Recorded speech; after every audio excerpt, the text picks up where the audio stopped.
पार्टों में हमने संधि के बारे में अध्ययन किया था। समास होते क्या है, जिस प्रकार समास यानी सम प्लस आस या सम धन आस, समास। आस का अर्थ होता है पास, पास यानी शब्दों को पास पास बिठाना यानी उनको जोड़ना, यानी इसका प्रयोग है वो शब्द को छोटा बनाने के लिए यानी वाक्य को छोटा बनाने के लिए, उसका संक्षिप्तीकरण करने के लिए किया जाता है, ताकि कम से कम शब्दों में अधिक से अधिक जो अर्थ है वो व्यक्त किया जा सके। जैसे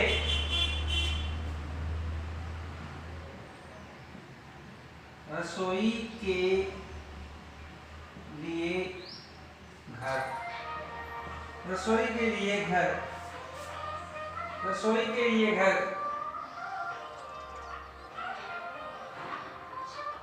रसोई के लिए घर। तो उसमें क्या होता है कि पूरा शब्द है रसोई के लिए घर। अब रसोई के लिए जो घर है उसका अर्थ हो गया रसोई घर,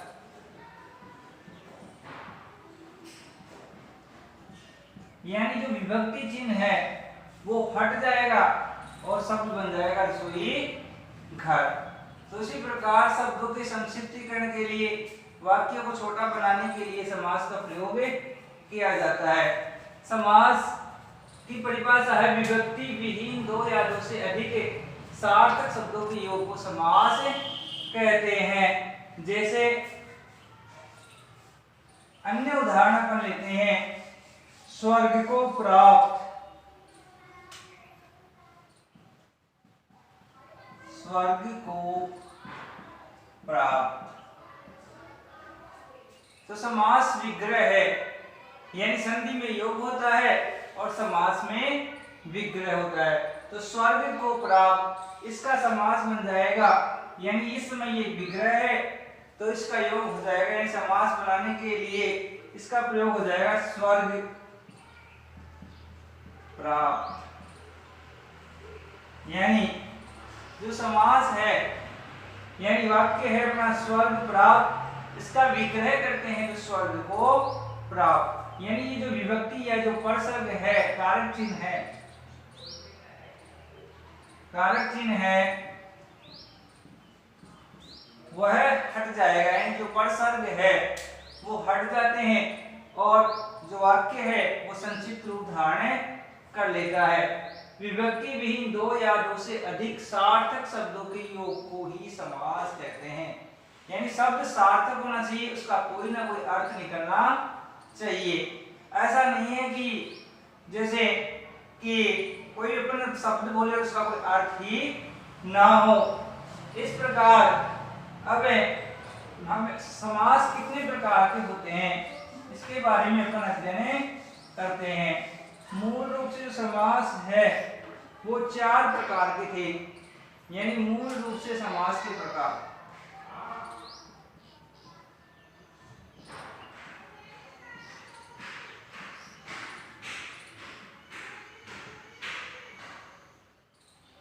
मूल समास के प्रकार यानी जो मूल रूप से जो समास है उसके जो प्रकार हैं वो 4 प्रकार के ही होते हैं, परंतु वर्तमान में हिंदी में 6 प्रकार के समासों का प्रयोग किया जाता है। जैसे पहला है तत्पुरुष समास, दूसरा है बहुव्रीहि समास,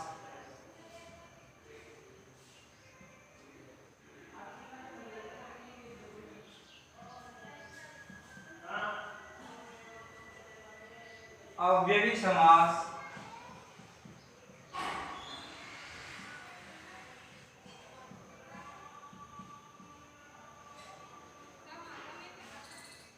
कर्म द्वंद्व समास।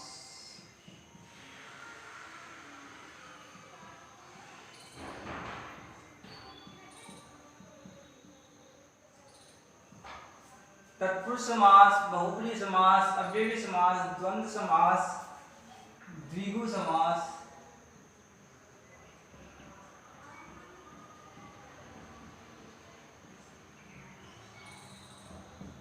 और छठा है कर्मधारय समास।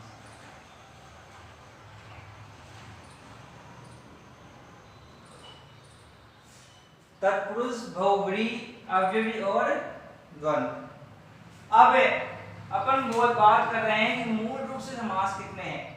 मूल रूप से जो समास है वो 4 प्रकार के होते हैं, यानी 4 प्रकार।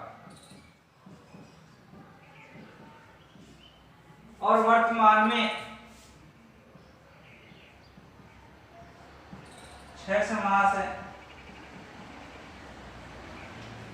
तो मूल रूप से अगर परीक्षा में एग्जाम में पूछा जाए कि मूल रूप से समास कितने हैं तो 4, और वर्तमान समय में यानी आजकल जो प्रचलित रूप है उसके अंदर जो समास है वो 6 प्रकार के होते हैं। अब आप ये कहोगे कि मूल रूप से जो 4 समास है वो कौन कौन से हैं, तो तत्पुरुष, बहुब्रीहि, अव्ययी और द्वंद्व। जो ये 2 समास हैं, द्विगु और कर्मधारय समास, ये इसी के 2 रूप हैं। यानी तत्पुरुष समास के ही 2 भाग है। यानी तत्पुरुष समास के अंदर ही द्विगु और कर्मधारय समास आता है। मूल रूप से तत्पुरुष, बहुब्रीहि, अव्ययी और द्वंद्व समास ही होते हैं। यानी ये जो 4 समास है इन्हीं का प्रयोग मूल रूप से पहले हुआ करता था, परंतु बाद में विभाजन के रूप में तत्पुरुष के 2 और विभाजन हुआ, जिसमें द्विगु समास और कर्मधारय समास का भी प्रयोग किया जाने लगा। वर्तमान में इन दोनों का जो प्रयोग है वो स्वतंत्र रूप से होता है। यानी मूल रूप से 4 प्रकार के समास होते हैं, परंतु वर्तमान में 6 प्रकार के समासों का प्रयोग किया जाता है। ये जो 2 समास हैं वो तत्पुरुष समास के ही भाग होते हैं। अब हम एक एक समास के बारे में अध्ययन करते हैं। तो अपना पहला समास है तत्पुरुष समास।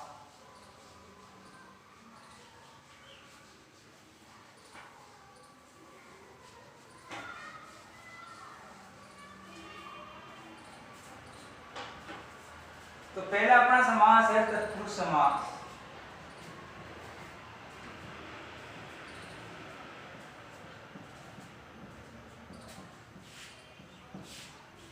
यानी तत्पुरुष समास वह होता है जिसमें दूसरा पद प्रधान हो। यानी इस समास में दूसरा पद है वो प्रधान होता है।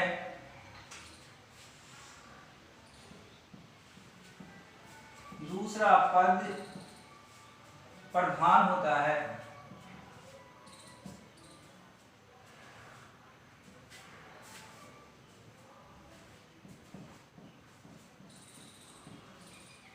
यानी तत्पुरुष जो समास है उसमें दूसरा पद प्रधान होता है और प्रथम पद विशेष्य होता है।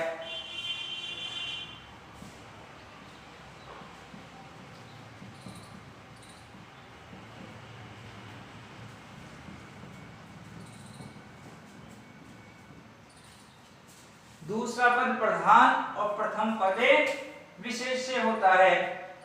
यानी जैसे अपन कोई उदाहरण देते हैं, शरणागत।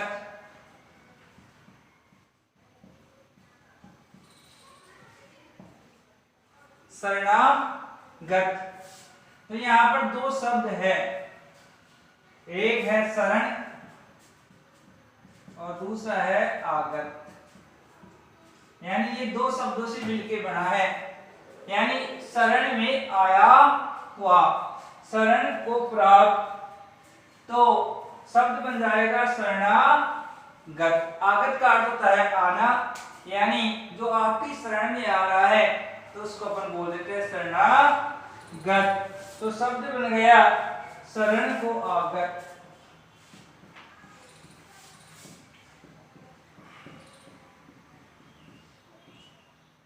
शरण को आगत।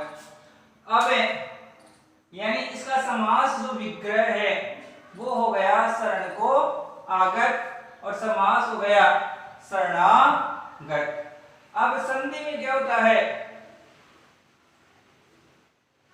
संधि में क्या होता है, जो शब्द हैं वो अलग अलग होते हैं, यानी उनमें विकार उत्पन्न होता है। संधि में हम विच्छेद करते हैं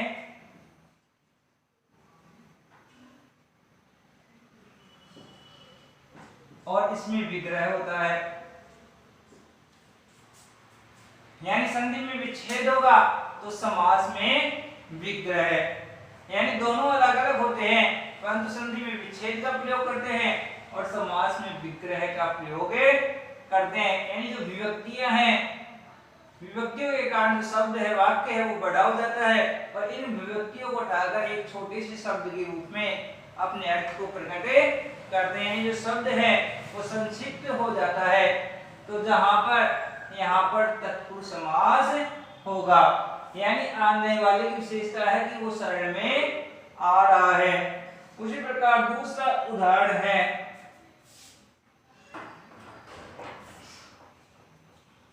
अन्य उदाहरण है अपना पद दलित। पद दलित, इसमें यहां पर भी दो शब्द हैं, एक है पद, दूसरा है दलित।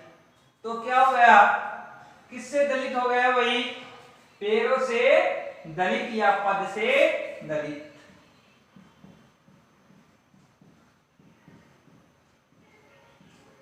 यानी जो पैरों से दलित है वहां तत्पुरुष समास हो गया। तो अब जहां पर दूसरा पद प्रधान हो और पहले पद की विशेषता है, यानी विशेष से इसकी विशेषता क्या है, पैर की, यानी पैरों से वो दलित है, पैरों के द्वारा उठाया जा रहा है, वहीं पर वाक्य बन गया अपना पद से दलित और उसका समास हो गया पदे दलित। उसी प्रकार है विद्यालय,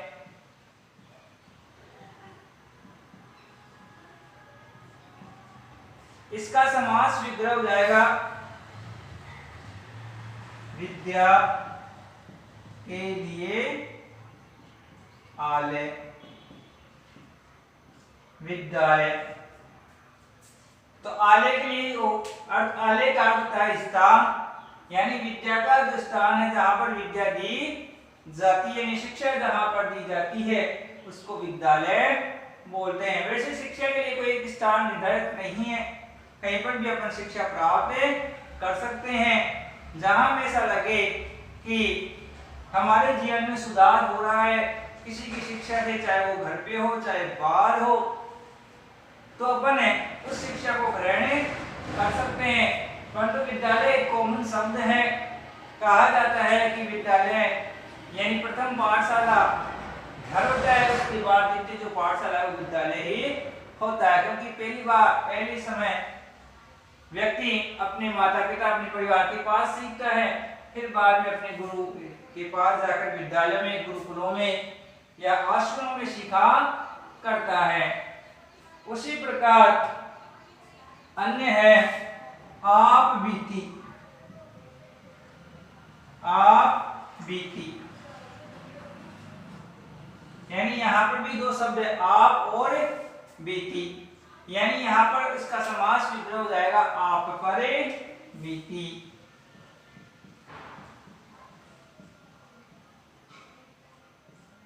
यानी कोई घटना है वो खुद पर ही घटित हो तो वहां पर कौन समास हो जाएगा, आप पर बीती, यानी समास विग्रह हो गया आप पर बीती, यानी आप बीती। तो यहाँ पर तत्पुरुष समास होता है। अब अपन अगले समास की ओर पढ़ते हैं जो इसी के दो रूप हैं।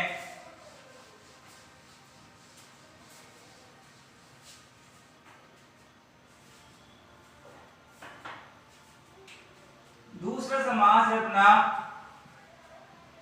कर्मधारय।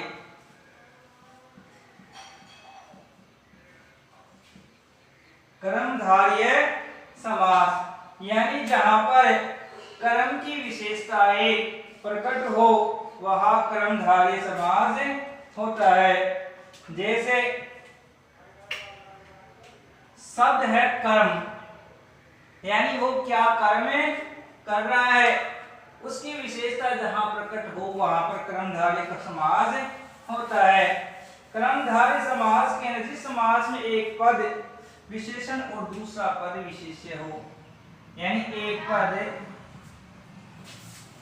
विशेषण और दूसरा पद विशेष्य, यानी इसमें भी देखा जाए तो तत्पुरुष समास का ये भाग है, तो इसके लिए इसका में क्या होगा, दूसरा पद ही प्रधान होता है, यानी द्वितीय पद है वो ही प्रधान होता है। एक विशेषण होता है, दूसरा पद विशेष्य है, यानी जिस शब्द की विशेषता बताई जाए वो ही विशेषण होता है, और विशेष्य जिस शब्द की अपनी विशेष बातें कर रहे हैं वो विशेष्य होता है। जैसे पीतांबर,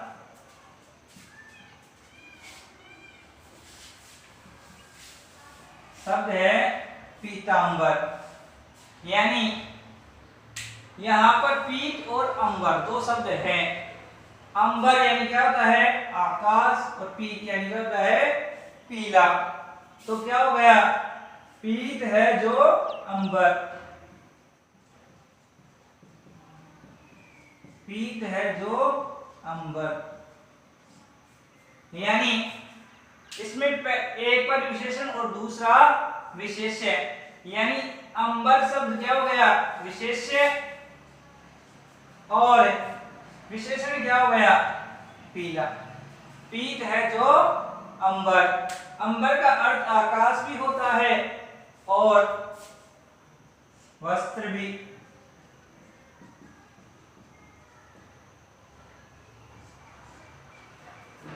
यानी दो अर्थ होते हैं, एक अंबर का अर्थ आकाश, दूसरे का अर्थ होता है वस्त्र।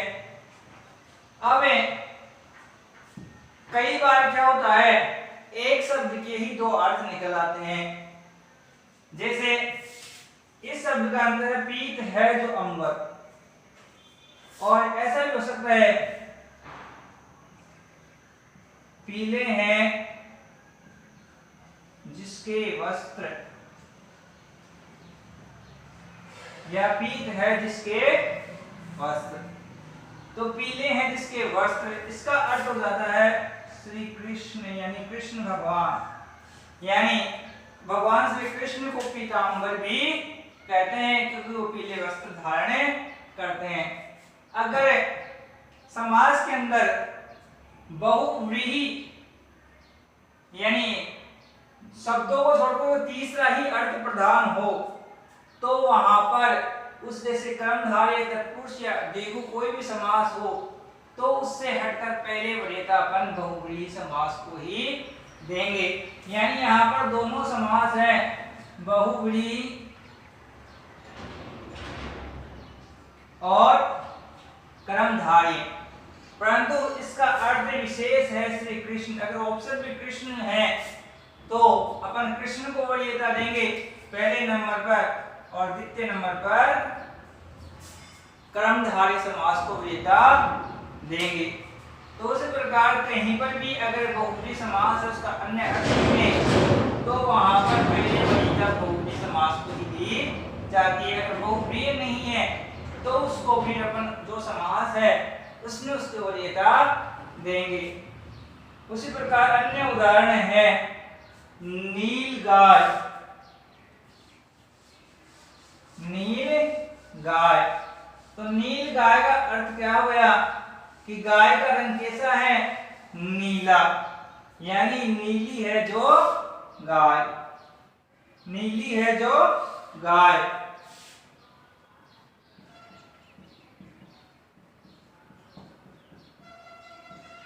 तो गाय विशेष्य है और उसका विशेषण क्या हो गया, नीली। तो शब्द बन जाएगा नील गाय।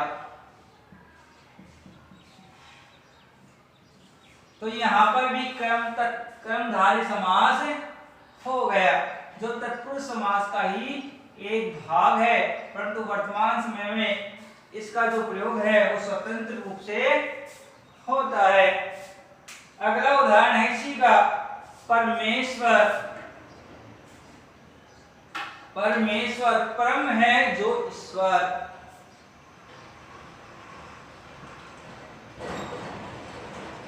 परमेश्वर परम है जो ईश्वर। यानी ईश्वर की क्या विशेषता है कि वो परम है, पवित्र है, सर्वोच्च है। यानी तो यहाँ पर भी कौन सा समास हो गया भाई, कर्मधारय। यानी यहाँ पर दूसरा पर विशेष्य, पहला विशेषण। यानी जिस शब्द की विशेषताएं बताई जाए कि वो कैसा है, वहां पर कर्मधारय समास होता है। एक बार विशेष्य होता है, विशेषण होता है, दूसरा विशेष्य। जहां पर किसी की विशेषता बताई जाए वहां पर कर्मधारय समास होता है। जैसे नीलगाय, कमल नयन आदि जो शब्द है, यानी किसी के द्वारा बताया जाए उनका अन्य अर्थ नहीं निकल रहा, तो अगर अन्य अर्थ निकलेगा तो बहुव्रीहि है, अन्यथा वहां पर कौन सा समास हो जाएगा भाई, बहु कर्मधारय समास हो जाएगा। उसी प्रकार तत्पुरुष का जो दूसरा भाग है वो है अपना द्विगु समास। यानी तीसरा जो समास है द्विगु समास, जो तत्पुरुष का ही एक भाग है। मूल रूप से 4 समास थे, उनमें तत्पुरुष के 2 विभाजन थे, द्विगु और कर्मधारय। तो पहला अपन ने तत्पुरुष पढ़ा, दूसरा कर्मधारय। अब तत्पुरुष का जो दूसरा भाग यानी द्विगु, और वैसे तीसरा रूप यानी हिंदी के प्रचलित रूप में द्विगु समास। द्विगु यानी जहां पहला पद संख्यावाचक हो,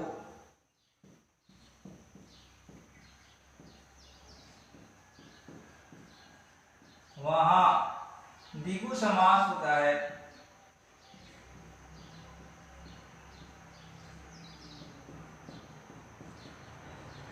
यानी जहां पहला पद संख्यावाचक हो वहां द्विगु समास होता है।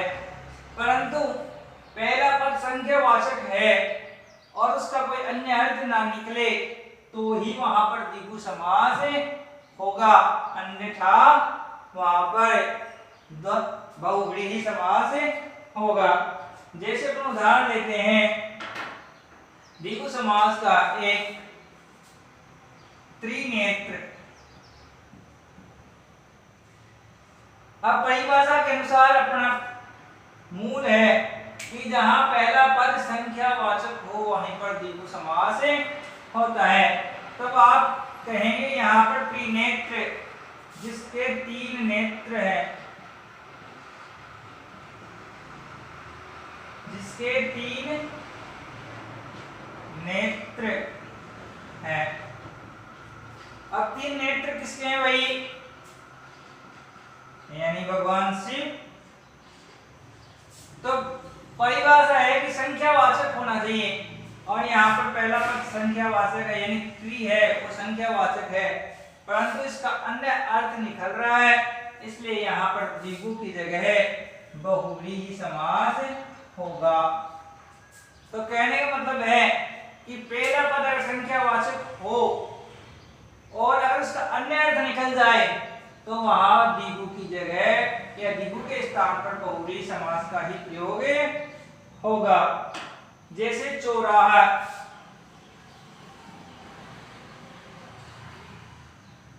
चौका तो 4 राहें यानी रास्ते, 4 रास्तों का संगम, यानी 4 रास्ते जहां पर मिले यानी समाहार हो वहीं पर क्या होगा, चौराहा होगा। यानी 4 रास्ते जहां पर आपस में मिलते हैं वहीं पर चौराहा होता है। तो इसका एक ही अर्थ है, इसलिए यहाँ यहाँ पर कौन सा अर्थ हो गया भाई, यहाँ पर द्विगु समास हो गया। इसका अगर अन्य अर्थ निकलता तो बहुव्रीहि समास होता। तो अब बाकी जो समास हैं, जो 3 समास रह गए हैं, अव्ययी, बहुव्रीहि और द्वंद्व समास है, उसका अध्ययन हम अगली कक्षा में करेंगे। धन्यवाद। आप हमारी वीडियो को ज्यादा से ज्यादा लाइक करें, इसको सब्सक्राइब करें, जिससे हमारा जो मोटिवेशन है वो बढ़े। धन्यवाद।